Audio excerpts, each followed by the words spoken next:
The barriers for customers to reach out to you have been dissolved, and they can get to you in so many different ways. And people seem to want to tell you their negative feedback far more than their positive. Yes, that's 100%. Hi, I'm Katie Roering. And I'm Eric Roering. And we're the founders of Fontana Candle Co.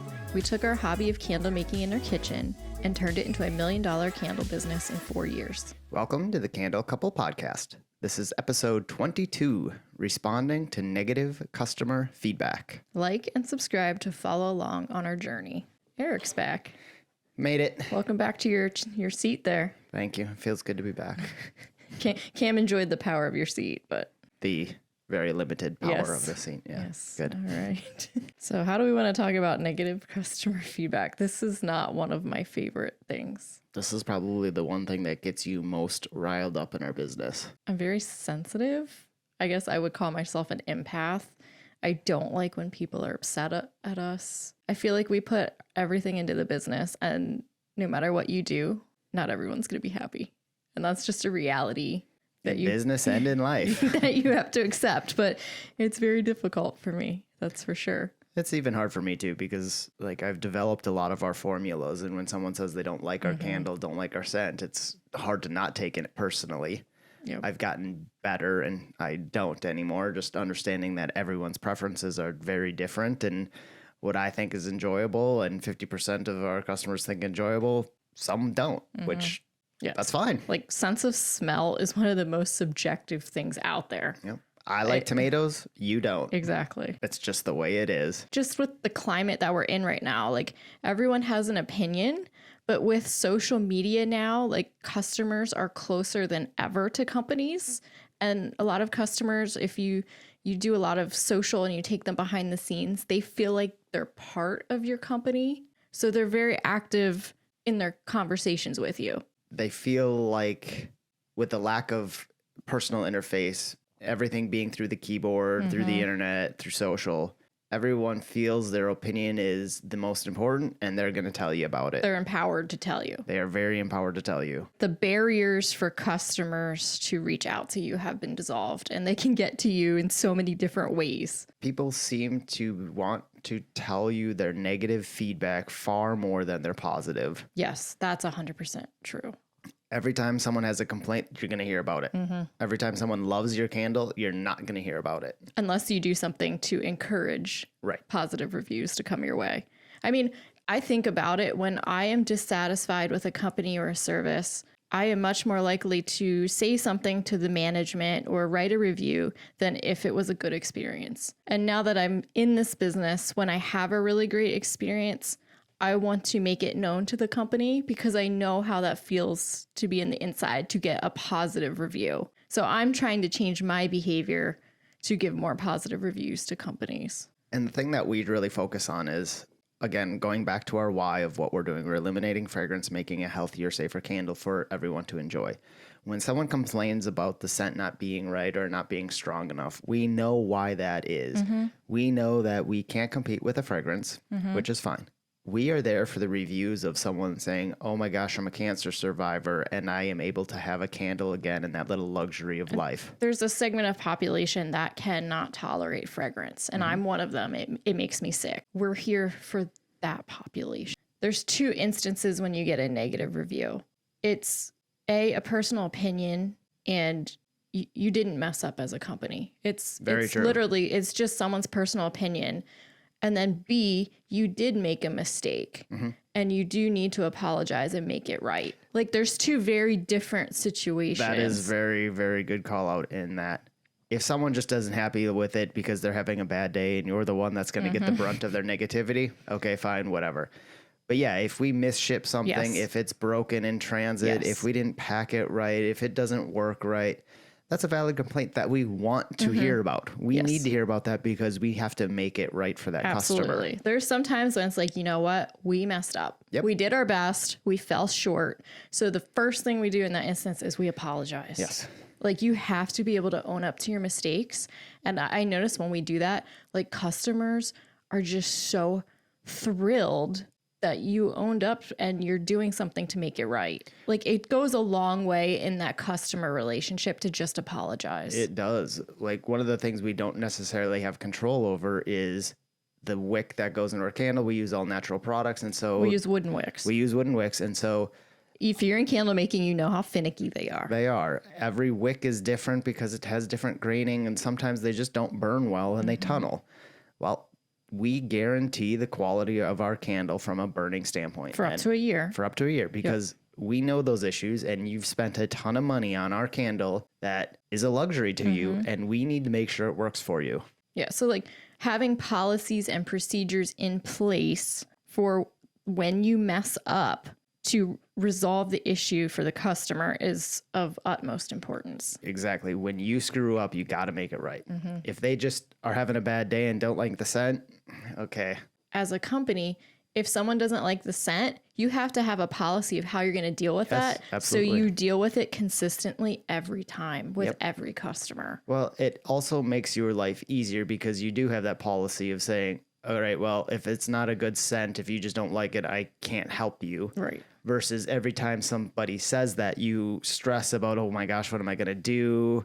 How do I handle this? Put in a procedure. Just like you make a candle, you have your set procedures on making a candle. You need set procedures from your customer service standpoint. And this is important as well. As you grow and scale, eventually you're going to have someone doing customer service that's not yourself.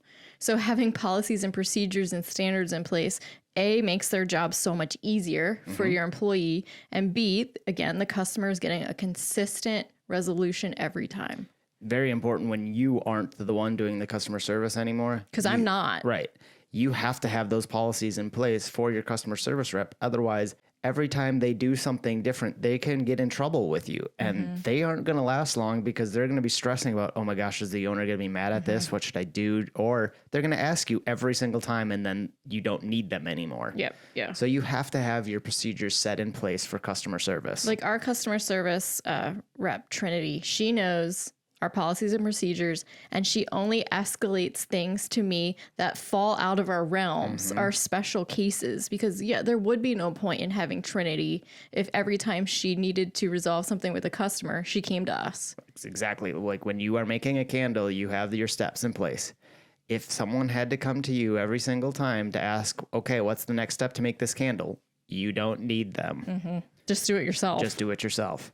So set your procedures in place for customer service inquiries. Trinity and I have noticed, and we do make jokes, there are peak times when we get negative feedback from customers. And like, we kid you not, during the full moon, our negative interactions with customers are like sixfold.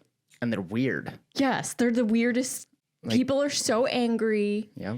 Like, it's the weirdest comments, and we always look at the calendar, we're like, yeah, it's full moon. Like, we can chart the full moon by our customer service tickets. I'm not into the astrology thing or I'm not anything, either, but it's really true. I mean, you notice. I definitely do notice. It's So, weird. It's just the weirdest weird. thing.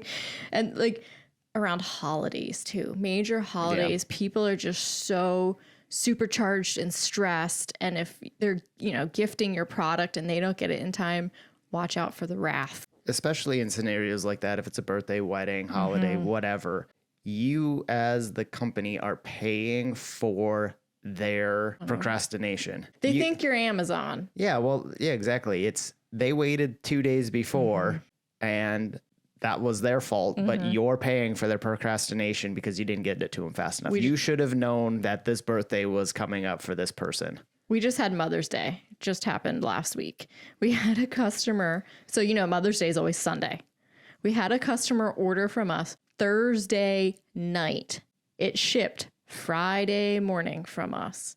Well, of course, she wasn't anywhere. She was halfway across the country, so there's a transit time. So it didn't get to her in time. And guess who got yelled at? Yep. Like, what? This is why, again, you need your policies and procedures spelled out on your website, transit times, processing times. And no matter how many times you spell it out, you're still going to get yelled at. But at least you can refer back and say to the customer, our policies and procedures are right there. Exactly. And you just have to be able to handle the brunt of these negative comments and feedback because they're going to come. You can put every single policy on the page. You can put everything in writing. You can have them sign a checkbox that they read your policies. We have all of the above. Exactly. Yep. It's not going to stop them. So just being able to take it on the chin and go with it, you're just going to have to build that thick skin. And if you can't, like I really struggle with it, make that one of the first things you hire for or outsource because it's not worth your mental health. Especially if you're an artisan maker, you will take every negative comment personally and you can't handle that. So try and outsource that as your first hire or outsource it. Look for a way to separate yourself or put a barrier between you and the negativity. Because the minute Trinity escalates something to me, like I just start ranting and raving like a lunatic and like my blood pressure's high and I know it's high from dealing with these customers. So obviously it's not something I should be doing on a daily basis. And one of the things that also happens is not only are these emailed, but they're put on our social media, they're posted, all those things. Your big thing now is do not take down negative comments. Make sure you respond to them very professionally and handle the situation in that comment the absolute best way you can to resolve the issue or educate the customer if you cannot. Unless it's an obscene comment, we leave it up because it's important for customers to see that we're a real brand. And if we mess up, we do own up to our mistakes. Well, not everything's perfect. And it's also important to leave up the comments of, oh, I didn't like this scent. Yes. Because not everyone is going to like the scent. Right. And if you see a 5-star, everyone loves it scent, and then you get it and you don't like it, well, just leave the negative ones up there because not everyone will like the same scent. Right. Yeah. Yeah. We almost never take down negative reviews on our website because we want customers to see what other customers are truly saying about our scents. We alluded to a little earlier is responding to everyone. It's important to thank your customers if they do give you good feedback. Yes. You want to incentivize that behavior so that you can feel good about your product. If you only got bad feedback, you need to do something different. You need to fix something. Yeah. And I think looking at your reviews, especially for scents, you can identify SKUs and products that you need to reformulate or work on. Like I already know, like some of our SKUs are all 5-star reviews. They're perfect. We're not going to change a thing. A couple of them are lemon orange blossom or Palo Santo. I might either rename them based on the feedback we're getting or reformulate. You can use all of your customer feedback, positive and negative, as a consulting group.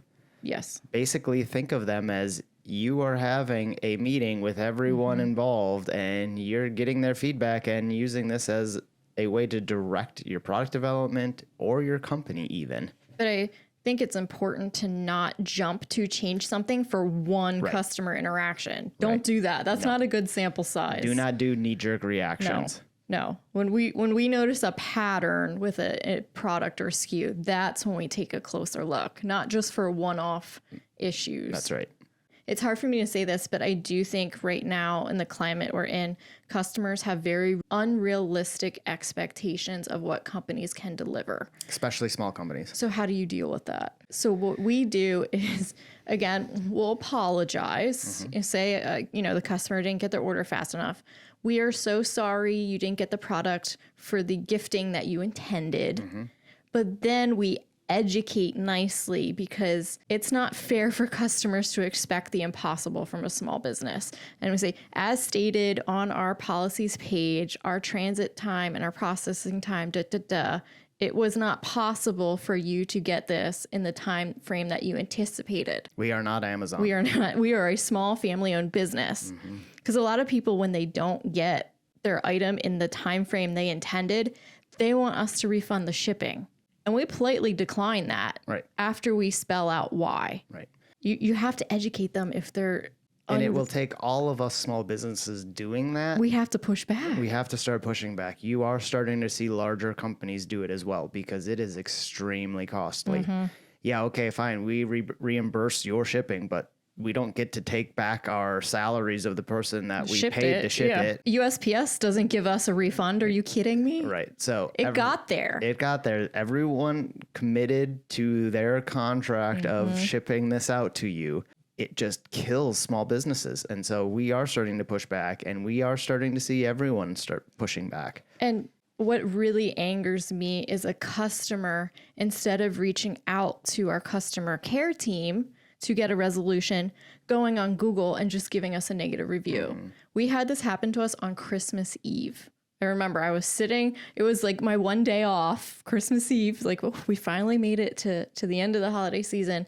And I was sitting, on the couch, and I got an email, you got a 1-star review on Google. So I jumped on, and it's a customer saying, these candles are crap. It doesn't burn right. And it was so expensive. So I opened up the tickets, customer service tickets. They didn't reach out to us. So it's like, okay, so now what do? I go onto Google and I say, hi there, we're so sorry you're experiencing this issue with your candle, but we do have a 1-year guarantee on the burn. So please contact our customer care team so we can replace it for you. Go through the proper channels with the company to try to get a resolution before you trash them online. And that's where you have to differentiate between someone having a bad experience and wanting to just complain about it and be heard versus someone who actually, I spent this money. I would really like to enjoy this candle still. Can you help me figure this out? And I was able to find the customer's information. I reshipped the product again on Christmas Eve. Did we ever receive a thank you? No. Again, unrealistic expectation of a company. And understanding, do they just want to rant? Yeah. Or do they want a resolution to their problem? As a company, when you have all 5-star reviews and then you get that, it's so frustrating. It's like they didn't even give you a chance to try to make it right. And you just have to be ready to deal with it. You have to. You just can't take it personally, because those people just want to rant, and there's nothing you can do to prevent that. And it's like, it doesn't matter. The internet's always on. So it's like, it's Christmas Eve, I'm on vacation. I'm still going to deal with it because it's going to bug me throughout the whole holiday season if I don't. Welcome to business ownership 24/7. I think it's important to also look and see if you're having certain problems over and over again, like shipping problems, delivered but not received, items damaged and shipment. Is there an outside service that you can use to help mitigate these problems? So for us, we found route package protection. So that's helped ease some of the burden on our small business to replace shipping issues. So we have route, and we also have Redo, which is a new exchange portal where the customer pays $1 onto their order for them to do unlimited exchanges for store credit. And it pays for their return shipping back to us. If you have an issue that keeps coming up, see if there's a third party company that can help you mitigate some of these problems. If you're on Shopify, chances are there will be an app. There should be somebody there, or some software program, insurance, whatever, that can help you mitigate some of your pains. Subscribe and follow along for more e-commerce success tips so you can build a 7-figure e-commerce candle brand too. And if you have any suggestions for future episodes, drop a comment below.